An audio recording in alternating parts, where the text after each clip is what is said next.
Okay. Casually, sagutin natin tong tinaga ko dito sa video na to, no? So, sagutin natin. Point by point, casually lang. Walang masyadong, Tigilan ng carbohydrates dahil tataba ka. Yan ang laging naririnig ko o naririnig na rin ninyo sa mga kung sino-sinong fanatiko ng ibang mga lahi na hindi naman talaga nag-aral ng nutrisyon. Yung iba, chiropractor. Okay.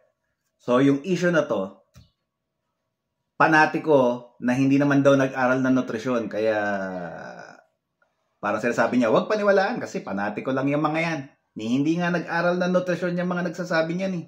Parang ganun yung gusto niya sabihin.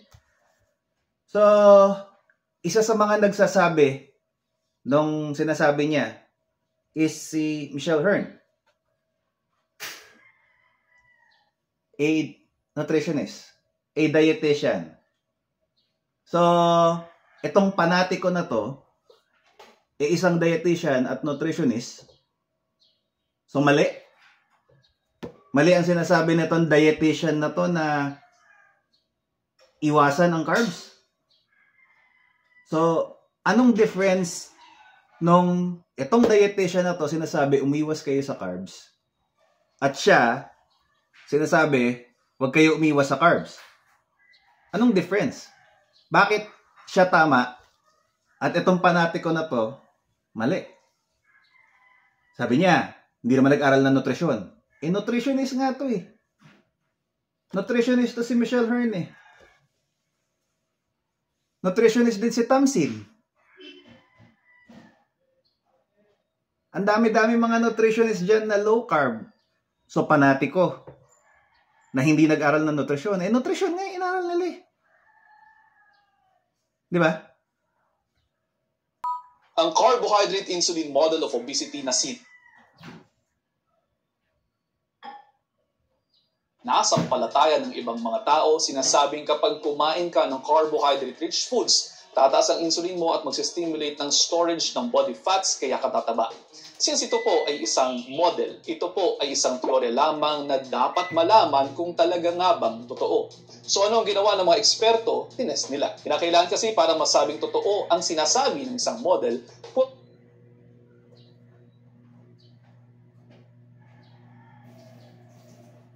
pwedeng dapat nare-reproduce yung results. Ulit, ang sabi sa carbohydrate insulin model, ang diet daw na Okay. So ito naman, no? Sabi niya, ang carbohydrate insulin model ay teorya lang. Teorya lang. So sabihin, hindi pa proven. So dapat wag sundin dahil hindi pa proven. So, yung diet heart hypothesis, another word for hypothesis is theory. So, yung diet heart hypothesis na ilang dekada na nilang tinuturo at pinapanakot sa mga tao na hanggang ngayon, no, as a matter of fact, na-debunk na yon. Ilang dekada nilang ginamit yung diet heart hypothesis or theory, pero hindi ganyan yung posisyon nila. Doon sa diet heart hypothesis, it's as if it's a fact. It's as if it's science. It's as if it's the truth. It's as if it's proven for decades, 50 years, 50 plus years. Tapos ngayon, itong teorya na to, hindi dapat paniwalaan dahil teorya? Parang medyo, naman yata, parang medyo inconsistent naman yata. No? Itong nag-iisang expert na to sa buong mundo. Parang inconsistent. So sa diet heart hypothesis, okay yun. Kahit na hypothesis, kahit na theory lang, na nakaka-heart attack ang saturated fat, ang cholesterol. So kahit nga teorya lang yon, kahit na itong si Dr. Ansel Keys na gumawa ng study na yon, nag-cheat sa bilang ng mga inaral at inobserbahan nila, kahit na teorya lang yun, for 50 plus years. They made it look like as if it's a fact. Tapos itong carbohydrate insulin model, teorya lang. Ang galing, ano? Dito po sa review ni Kevin Hall sa carbohydrate insulin model of obesity, yun daw group ng mabababang carbohydrates, ang diet ay mas mababa ang energy expenditure. Sala yan sa sinasabi ng model na ito dahil sabi nga kapag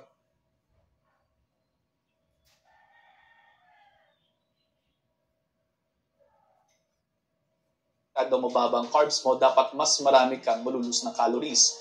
Hindi yun ang nangyari. Isa pang Okay, ito. Yung magpapakita ng study that would contradict yung sinasabi namin. I have yet to check. I have yet to check the studies na sinasabi nito. I have yet to check kung sino ang nag-sponsor ng study na yan. I have yet to check kung ano ang conflict of interest niyan. I have yet to check if yung study na sinasabi niya causal ba o associational lang, correlational lang. I have yet to check.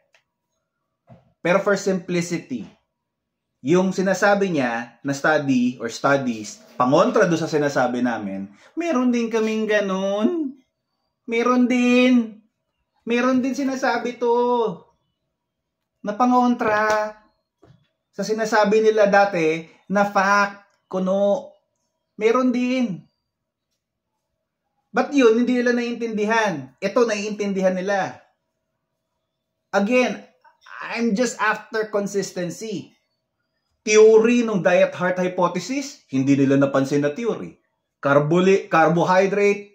Carbohydrates insulin model, napansin nilang theory. Ba't ganun? Yung kontrang studies dun sa theory nila, na walang conflict of interest, hindi nila mapansin, hindi nila makita. Yung kontrang studies sa sinasabi namin, napapansin nila.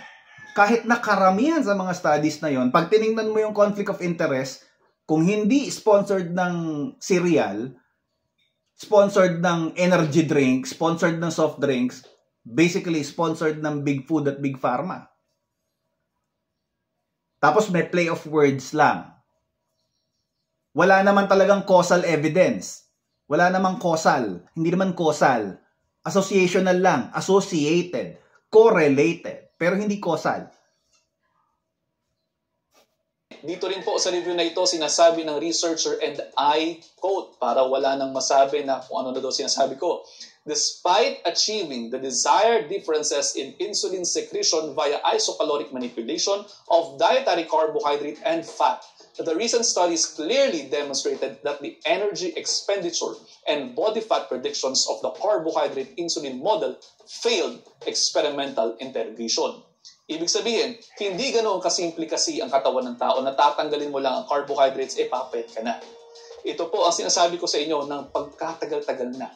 Hindi lahat ng tao pare-pareho na lamang ng requirements. Hindi po pwede magbibigay tayo ng iisang guidelines para sa lahat ng tao sa buong mundo na susundin nila yon at lahat ay papayat na. Kung naka-attend na rin kayo ng mga forums ko sa mga companies ninyo. Sagutin natin to. Hindi raw pwede na magbibigay tayo ng iisang guidelines sa susundin ng buong mundo, bla bla bla bla bla bla. Ano ba? Kayo nga yung nagbigay ng guidelines, dekada na ang taon. Kayo nga ang nagbigay ng isang guideline.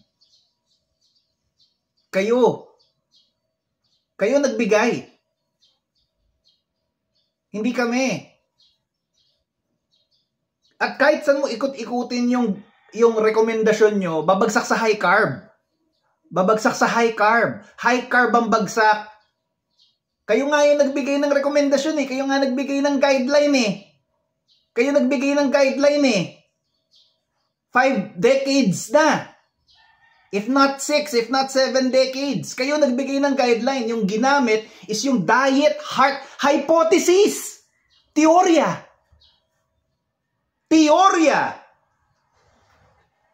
Na hindi teorya para sa inyo. Pero itong carbohydrates insulin model, teorya.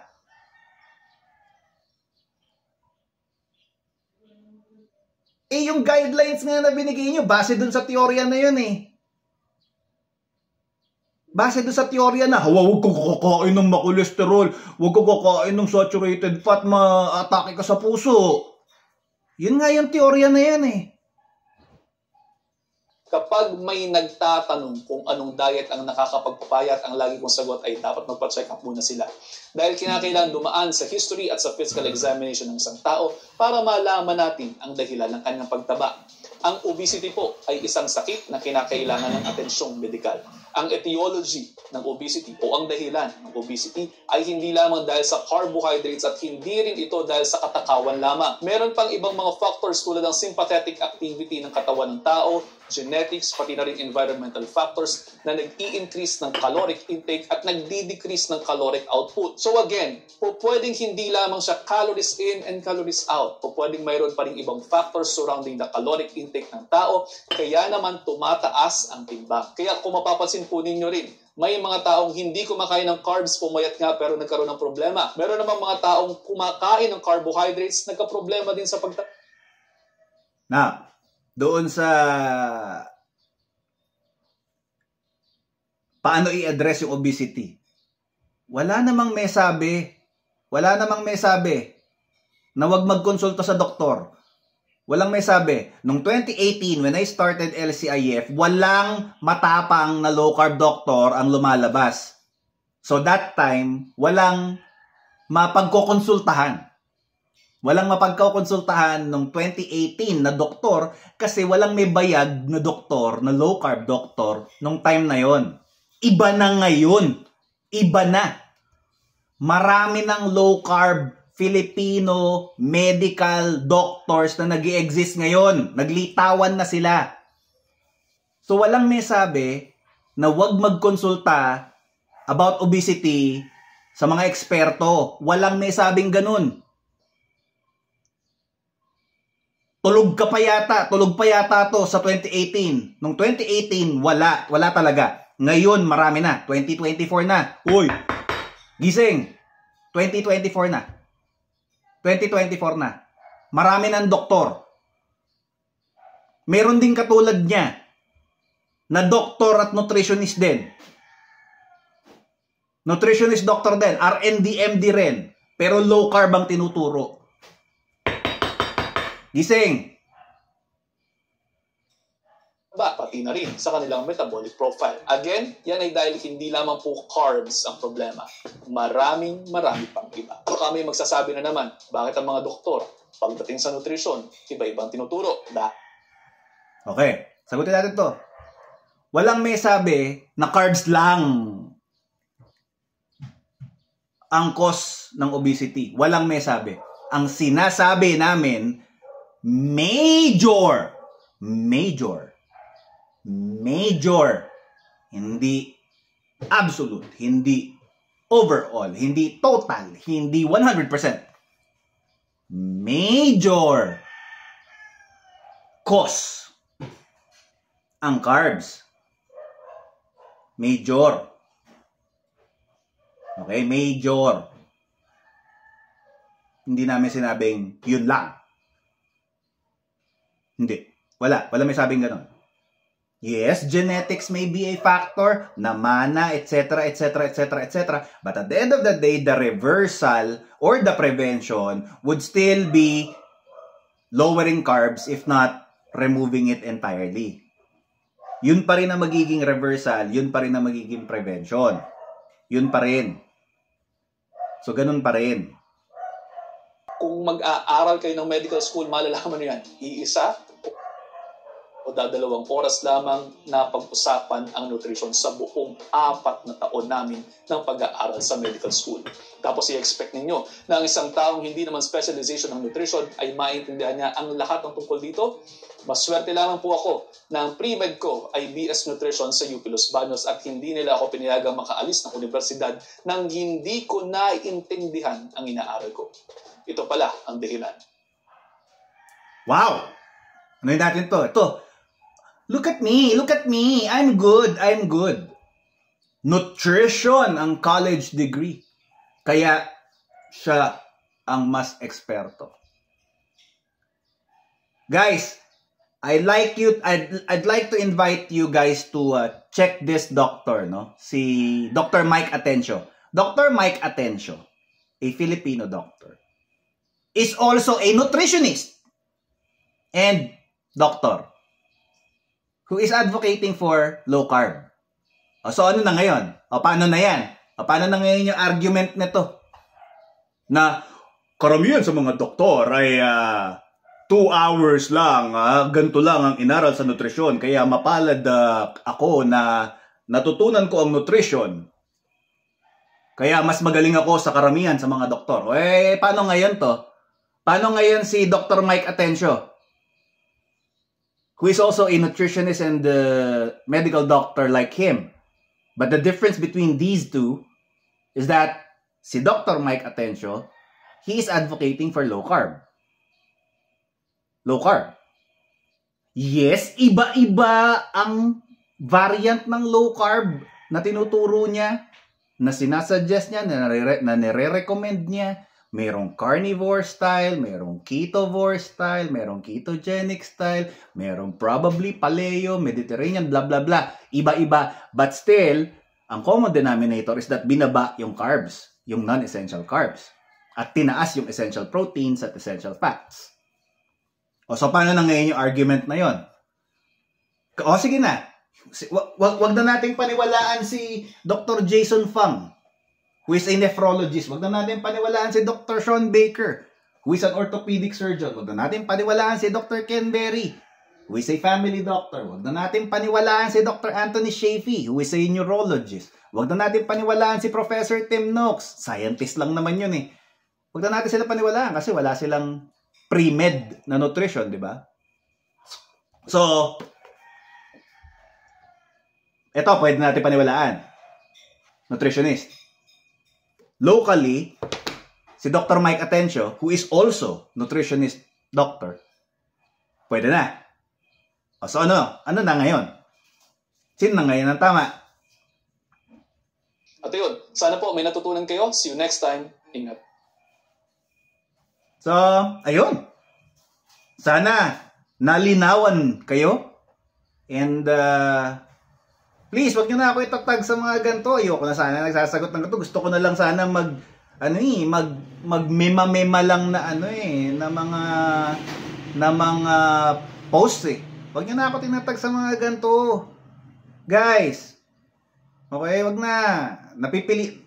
Napipilitan tuloy ako sumagot eh. Wag niyo na ako itag ha. Last na to ha. Wag niyo na ako itag dyan ha. Kung gusto niyo kumain ng carbohydrates sa sinasabi niya, sige lang, kumain lang kayo. Advantage sa akin yan kasi magtatayo ako ng dialysis center soon. So, go! Eat your carbs!